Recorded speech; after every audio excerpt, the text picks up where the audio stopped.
শুদ্ধ মনের ঋদ্ধ মানুষ, চলনে তার পাগলের ভাব।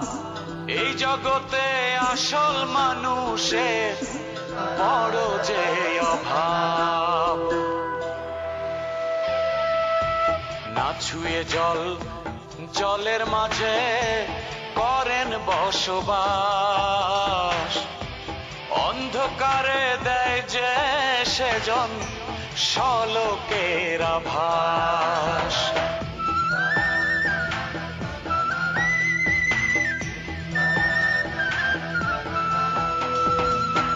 মানুষ ভজেন, মানুষ খোঁজেন মানুষের অন্তরে। সাধন ভজন করেন তিনি একলা নিরন্তরে। চিনতে পারে সেই জন তারে, চলনে যার পাগলের ভাব। এ জগতে আসল মানুষের বড়ই যে অভাব।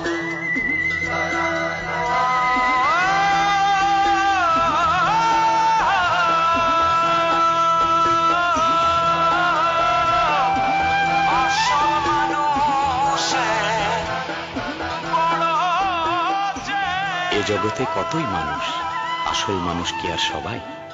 তাদের মাঝেই বসত করেন ম্যাড ভাই।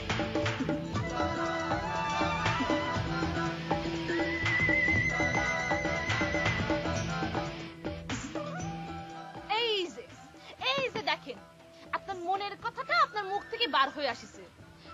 আমি আসলে এই কথাটা আপনার মুখ থেকে শুনতে চাচ্ছিলাম। ছোট মেয়ে গান করবে, সেই খুশিতে আপনি বাকবাকম করতেছেন। হ্যাঁ, সে দেখতে পেরেছে যে আমি অনেক বেটার কোয়ালিটি দেন রবিন। কোয়ালিটি তো আপনি একটু বড়, তাই না? ধরেন যে রবিন হচ্ছে মাস্টার পাস আর আপনার গ্যাজেট, তা মাস্টারের সাথে গ্যাজেট একটু কোয়ালিটি তো হাই না? তোমার যেহেতু না না বলার অভ্যাস আছে, তাই শাস্তি হিসাবে এখন থেকে 24 ঘন্টা, মানে আগামী 24 ঘন্টা তুমি যে কোনো শব্দের পিছনে শুধু হ্যাঁ হ্যাঁ হ্যাঁ বলবে। হ্যাঁ ছাড়া তুমি অন্য কোনো শব্দ ব্যবহার করতে পারবে না। আমি যদি কোনো অন্যায় করি তাহলে পরে আমার আপনি হিট করবেন না। আমার সব অন্যায় আপনি হাসি মুখে মেনে নেবেন। এবার বলেন বাস, আমার সব অন্যায় আপনি হাসি মুখে মেনে নেবেন তো? আসেন বাস, আসেন। কি ব্যাপার শিল্পী না কামলা? আরে এই যে দুলু ভাই, আপনারা সেই কোন বেলা গোসল করতে গিয়েছিলেন? হ্যাঁ, আরে আপনাকে ফিরা হচ্ছে, কি করতেছিলেন এতক্ষণ? হ্যাঁ মানে কি? এটা কি ধরনের উত্তর হলো? হ্যাঁ, আমি জিজ্ঞেস করলাম কি আর উত্তর দিল কি? এছাড়া আমাদের বসের আর কিছু বলার নেই বড় মেয়ের বড় বেটি। মানে কি? মানে হচ্ছে কি, সে আমারে শিল্পী সম্বোধন না করায় ম্যাট ভাই তার শাস্তি দিয়েছে। 24 ঘন্টার মধ্যে হ্যাঁ ছাড়া আর কিছু বলতে পারো না, তাই না বস? ঘটনাটা সত্যি নাকি? টেস্ট করে দেখেন। যাক, ভালো একটা সুযোগ পাওয়া গেল। আমার সাথে প্রেম করার শখ এইবার আমি মিটাই দেব। বড় মেয়ের বড় বেটি কি ভাবতেছেন? না না, কিছু না, ভাবলাম ঘটনাটা সত্যি নাকি একটু পরীক্ষা করেই দেখা যাক। করেন। এই যে আমার প্রিয় লজিং মাস্টার দুলু ভাই, আপনি কি একটা ছাগল?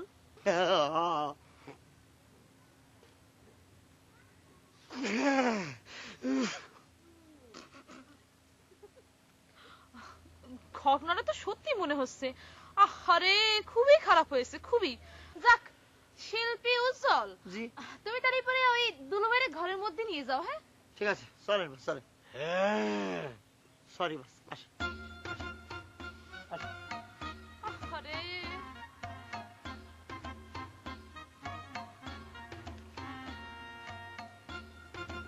এবার একটা ভালো মতো শিক্ষা দেওয়া যাবে।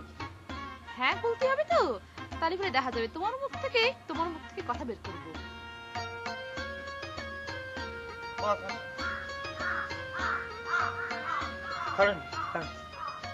ও বর্মা, বর্মা, এ বড় মেয়ের ছোট বিটি মনে গেলেন একটু আসেন, এদিকে আসেন।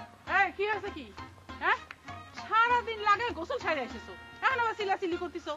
যা রান্না করে খাওয়ান দেওয়া আছে, খাওয়া নিয়ে যাও। কি দুলু ভাই, আপনি চেয়ারটা এরকম শুটকি মাছের মতো লাগছে কিছুর জন্য, কি হয়েছে? ও কলেন কিসের জন্য? কি ব্রেন মেন কি চলে গেল নাকি? হ্যাঁ, না বেরেন টেরেন সেরকম কিছু না, সবকিছু বলতেছি। বস আপনি ঘরের ভিতরে যান, আমি ভাত টাত নিয়ে আসতেছি। চল ভাত বাড়ি গে চল। কি কি হয়েছে কি? আছে ঘটনা, আছে ঘটনা, সেটা বলবো নি, নিরিবিলি করতে হবে।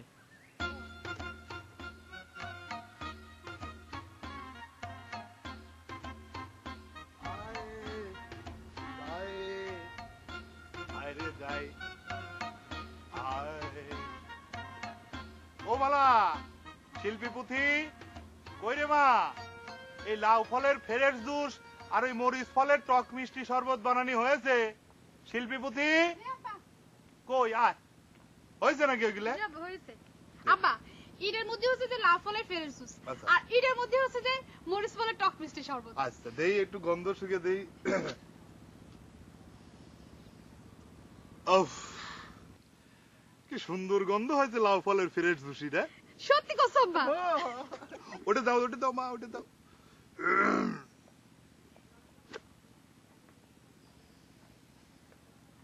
উফ, আরে ইটার গন্ধ তো মনে করছে মারাত্মক হয়েছে। আব্বা আপনি কি বেরোলেন নাকি? হ্যাঁ আমরা তো যাবো আব্বা। যাবা, সে তো সময় আছে।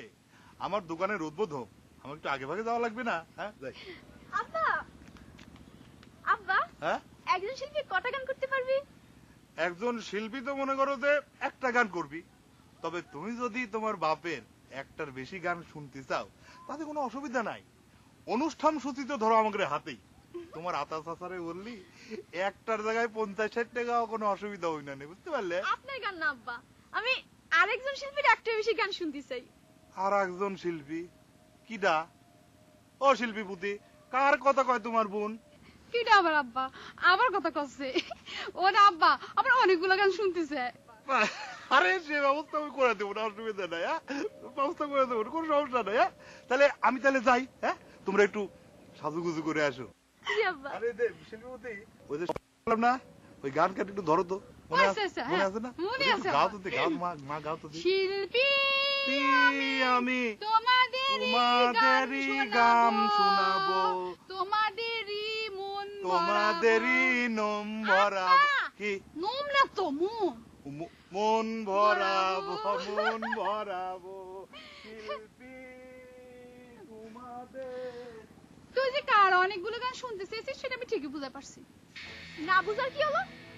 তোর সাথে যারা নিয়ে আমার চ্যালেঞ্জ হয়েছে তারে আমি একটা বেশি গান শুনতে চেয়েছি, তার আরেকটা গান শোনার জন্য আমি রিকোয়েস্ট করলে সে আমার প্রতি একটা আকর্ষণ বোধ করবে, বুঝতে পেরেছিস?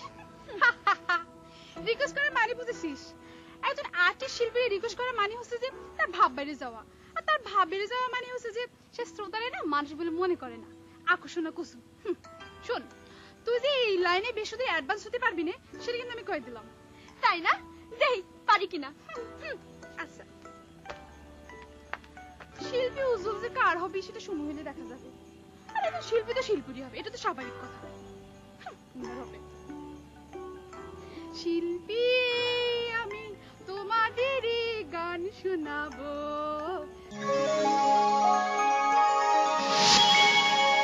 আপনারা ইরাম সুযোগ আর পাওয়া যাবে না। তিনি হ্যাঁ ছাড়া আর কোনো কথা বলতে পারবি না নে।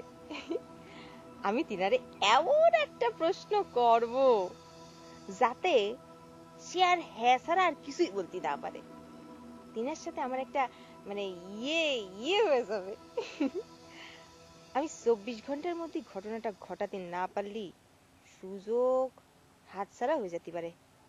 হ্যাঁ, উদ্বোধনী অনুষ্ঠান করে আইসেই ঘটনাটা ঘটায় ফেলতে হবে। এই টুনি, তোর গানের খাতাটা একটু দে তো। কে? তুমি তো যাচ্ছ ম্যাট ভাইয়ের কাছে রেজাল্ট নিতে, কানে খাতা নিয়ে কি করবে? ম্যাট ভাইয়ের কাছে রেজাল্ট নিতে যাচ্ছি, কিন্তু তিনি যদি আবার একটা গান শুনতে চান তাহলে দে। আচ্ছা মা, আমি একটা কথা কিছুতেই বুঝতে পারছি না। তুমি হচ্ছে একটা সুন্দর বচন রচয়িতা, তুমি কিসের জন্য হঠাৎ করে এই গানের শিল্পী হওয়ার জন্য উঠে পড়ে লাগলে কত? আরে বচন রচনা তো আছে, সেটা তো চলবি, কিন্তু গানের শিল্পী হওয়ার জন্য আরেকটা দরকার আছে। দে। আরে এত কথা কইস কে? হওয়াই লাগবে শিল্পী। কি শুরু করলো মা?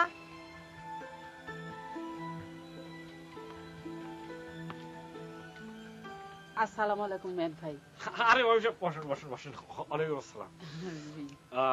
তা ভাবি, ওই যে আপনি তো যে ওই জানতে চেয়েছিলেন যে আপনার রেজাল্টটা কেন আমি স্থগিত রেখেছি, এটাই তো? জি, মানে যে জীবনে প্রথম তো গানের টেস্ট দিয়েছি, তাই রেজাল্ট জানার জন্য একটু উদগ্রীব হয়ে আছে আর কি। ওই যে বীজ বুনে করে ফসলের আশা, তারই বলে গ্রামের চাষা। ওরে বাপরে ভাবি সাহেব, আপনি তো একদম জায়গায় বসে একটা বচন রচনা করে ফেললেন না? সাংঘাতিক।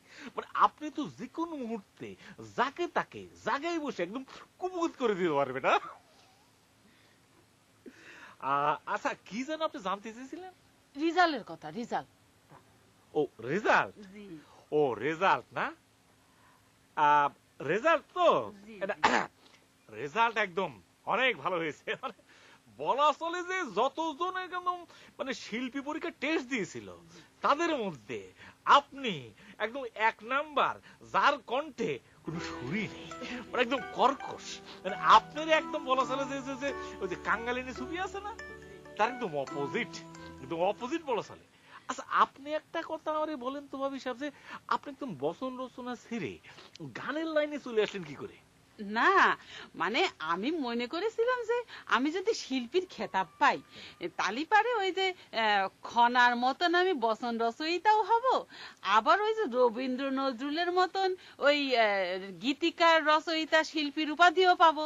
ওরে বাবা, ঠিক ঠিক ঠিক ঠিক ঠিক ঠিক ঠিক ঠিকই আছে। মানে ঘটনা হচ্ছে যে মানে একটা কথা আপনি আমাকে বলেন তো দেখি, এই যে যেটা হচ্ছে যে মানে মনে করেন যে আপনি তো জায়গায় বসে বচন রচনা করেন, তার মানে হচ্ছে আপনি স্বভাব কবি। জি। কিন্তু স্বভাব কবিরা তো একসঙ্গে দুটি কাজ কখনো করতে পারে না। মানে এখন আপনি ডিসিশন নেন যে আপনি বচন রচনা করবেন নাকি আপনি ওই মানে গান গাবেন, শিল্পী হবেন, এই ডিসিশনটা আপনি নেন। ও, তার মানে হচ্ছে যে আমি যদি শিল্পী হতে চাই, তালি পারে আমার বচন রচনা ছাইড়ে দিয়ে তারপর শিল্পীর ভুবনে আসতে হবে। একদম ঠিক ধরেছেন। মানে আপনি সময় নিয়ে ভেবে চিনতে একটা ডিসিশন আছেন, তারপরে আপনি আমাকে জানান, পরে আমি আমার ডিসিশনটা আপনাকে জানিয়ে দেবো, ঠিক আছে? জি। আসসালামু আলাইকুম ভাবি সাহেব। আসসালামু আলাইকুম ম্যাড ভাই। ওয়ালাইকুম সালাম। তোমার খবর কি? জি ভাবি সাহেব, ওই ঢাকাতে বদর ফুফা আছে না, ওনার ছেলে রবিন ফোন করেছিল, বলিছে নজর পরমানিক সাহেব যাতে ঢাকায় জরুরি ভিত্তিতে কথা কয়, মানে ফোন করে কথা কয় আর কি, কি জানি জরুরি কথা আছে ওনার সাথে। বললেই হলো। তারা না তাকে অপমান করে বাইর করে দিয়েছে, এখন তারা বলতেছে যারা জরুরি ভিত্তিতে ফোন করে কথা বলতি। কে তুমি? যা বলো, যাও, ফোন করে কথা বলতে পারবে না। ভাবি সাহেব আপনি ব্রেক চাপেন, ব্রেক চান, মাথাটা কুল করার চেষ্টা করেন। এ লোকমান মোবাইল কোম্পানি, তুমি তাদের ফোন করে বলো যে শিরোমণি সাহেব আছে না, উনি কালকে সকাল 10টায় ফোন করবে, তুমি যাও যাও যাও। জি আচ্ছা, আসসালামু আলাইকুম। যাও যাও যাও। এরা কিন্তু আপনি ঠিক করলেন না ম্যাট ভাই। তারা তাকে অপমান করে বাইর করে দিয়েছে, এখন তিনি যায় তার সাথে ফোন করে কথা বলবেন। কি জন্য কথা বলবেন? এই জন্য কথা বলবে যে আমাদের শিরোমণি সাহেব সে তো নিজে ইচ্ছা করে উপযাচক হয়ে তাদের ফোন করছে না, তাকে ফোন করছে না, তারা তাকে রিকোয়েস্ট করেছে। এখন এই রিকোয়েস্ট রক্ষার্থে সে ভদ্রলোক মানুষ, সে তারই উল্টো ফোন করবে। এখানে তো তারই বিজয় হয়ে গেল, পরাজয় হলো না, বিজয় হলো। ও, তা অবশ্য ঠিক।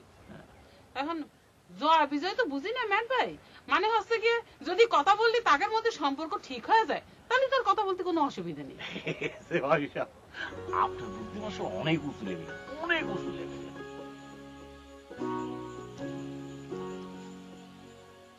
জিন্দাল, এই মিহিরি, এদিকে শোনো।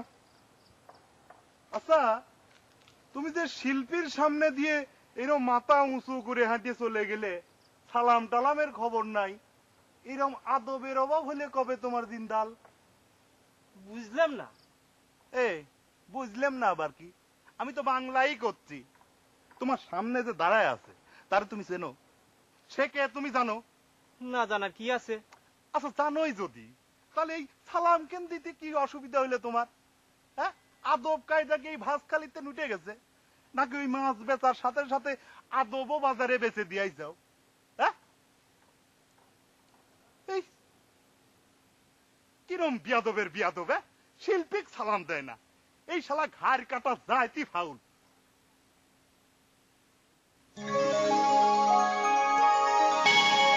আপনারা দেখছেন ধারাবাহিক নাটক ম্যাড ভাই। এই যে ম্যাড ভাই, আরেকখান কথা, মানে ওই যে আপনি লজিং দুলালে যে শাস্তিটা দিয়েছেন সেটা খুবই ভালো করেছেন। ওর হচ্ছে গিয়ে না বলার অভ্যাসটা বেশি হয়ে যাচ্ছিল। মানে শুধু বাজারে জাতি বললি তখন শুধু হ্যাঁ বলে, কেন জানেন? পয়সা মারার জন্য। এখন যখন আমি ওই বাজার করার বিষয়টাকে যখন আমি কন্ট্রোল করা শুরু করেছি, তখন সে আর বাজারেও যেতে চায় না। তখন কত নয়া কামরাতে পাঠান। বুঝতে পেরেছি, বুঝতে পেরেছি। ঘটনা হচ্ছে কি ভাবি সাহেব, এই যে এখন তারে যে শাস্তিটা আমি 24 ঘন্টা দিয়েছি, এইটা যদি সে ঠিক মতো ইস্তেমাল করতে পারে তাহলে দেখবেন আবার সেই পূর্বের অবস্থায় ফিরে যাবে। তখন শুধু হ্যাঁ হ্যাঁ আর হ্যাঁ বলবে। বাজারে যেতে পাঠাবেন তখনও হ্যাঁ বলবে। ঠিক আছে? আর ভাবি সাহেব, ঘটনা হচ্ছে যে আমার তো অনেক সময় চলে গেল, আমার অনেক কাজ পেন্ডিং আছে, মানে পড়ে আছে। এখন তাহলে আসি ভাবি। ঠিক আছে, আপনি বসেন তো ভাবি, আপনি বসেন। আসে আসে আসে ভাই। ও আতা, আকামের কাণ্ডটা দেখলি? আমি কিন্তু বাড়ির থেকে ঠিকই 3 প্রকারের ফলের মিষ্টি নিয়ে আসলাম, আর ও কি করলো? ওর যে অবস্থা দেখছি, ওরে নিয়ে তোর খবর আছে। তাই তো মনে হচ্ছে। যাকে একটা ভালো সংবাদ আছে। কি সংবাদ? সাংঘাতিক সুসংবাদ। আমি এই যে 3 প্রকারের যে মিষ্টি, ধর যে রসকচু, রস টমেটো আর এই ছানার বেগুন, কিন্তু বেকায়দা সুস্বাদু হয়েছে। আতা, তুই কি একটা চাইকে দেখবি? কি বলছিস? ম্যাট ভাই না চাকা পর্যন্ত আমি কি চাকতে পারি? আমারও খুব খাতে ইচ্ছে করতেছে, তো পারতেছি না। আগে ম্যাট ভাই খাক। আগে ম্যাট ভাই খাক। ওই যে নবাব দাদা এসে গিয়েছে। এলো এলো, হ্যাঁ দেখো। আচ্ছা আতা, এই অনুষ্ঠানে আমার কয়টা গান থাকতেছে? অনুষ্ঠানে তুই একটা গান গাবি, আর তুই যে সবার শেষের গাতে চেয়েছিলি সেটাও সম্ভব হচ্ছে না।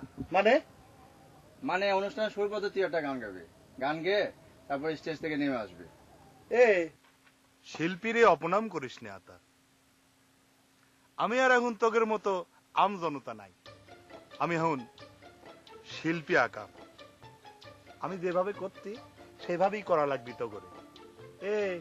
এখন তো বাংলায় করছি, এখনো যদি না বুঝিস, কয়দিন পরে ইংরেজি ধারা শুরু করলি সহিমুহিত অন্ধকার দেখবুনি। বাংলা ইংরেজি গুলি মারি, আমার ডিসিশনে ফাইনাল। আতার্য, এই ফের তুই মুখে মুখে তক্ক করতেছিস। তুফা, ওই ভালো করে কয়ে দে আমি সবার শেষে গান করব, আর দর্শকদের রিকোয়েস্টে 2 কেন গান করব। আমি তোর কাছে মাপ চাচ্ছি। আমারে তুই মাপ কর। আমি তোর এই সকাল থেকে ভাব দেখতে দেখতে অসহ্য হয়ে গেছি। আমি আর কিছু পারবো না।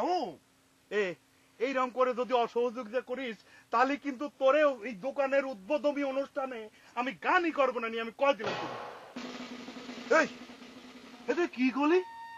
আমার দোকান মানে দোকান কি আমার একার? লিস্টে তোর নাম কাট। আমি করছি নাম কাট। ওর নাম লিস্টে থাকবি না, ওর গান করা লাগবি না। এই শিল্পীর খেতাব পেয়ে ও ধরারে সরা গান করতেছে। ম্যাট ভাই ওরা কি করলো? তোরা আমি কয়ে দিচ্ছি, কিন্তু তোরা আমি কয়ে দিচ্ছি তোর এই গান করা লাগবি না। তুই দোকানে বসবি। দোকানে বসে তুই সবজির মিষ্টি বেচবি। তুই শিল্পীরা মিষ্টি বেচার কাজে লাগাচ্ছিস? এই তোর এত বড় আসপর্দা! শিল্পী বেচবি মিষ্টি? এই শিল্পী কি ময়রা নাকি? শিল্পী মিষ্টি বেচবি? এইরকম একটা কথা কলু? এই পার্টনারের সাথে এরকম একটা কথা কলু?